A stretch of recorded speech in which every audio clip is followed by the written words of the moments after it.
कोणाच्याही आरक्षणाला धक्का न लावता मराठा आरक्षण देणार अशी घोषणा मुख्यमंत्री एकनाथ शिंदे यांनी अधिवेशनाच्या पूर्वसंध्येला नागपुरात आयोजित पत्रकार परिषदेत केली।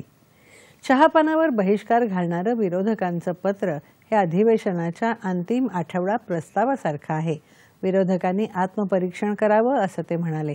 शेतकऱ्यांच्या तोंडाला पानं पुसणाऱ्या विरोधकांना शेतकऱ्यांच्या प्रश्नावर आम्हाला जाब विचारण्याचा नैतिक अधिकार नाही अशी टीकाही मुख्यमंत्र्यांनी यावेळी केली।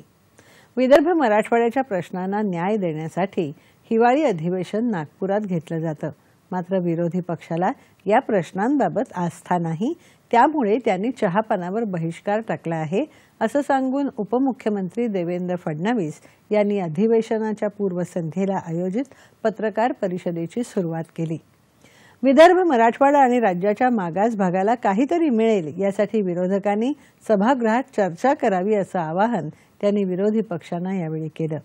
दुष्काळ अवकाळीमुळे झालेल्या शेतकऱ्यांच्या नुकसानीला अधिवेशनात योग्य न्याय देणार असल्याचं आश्वासन अजित पवार यांनी यावेळी दिलं।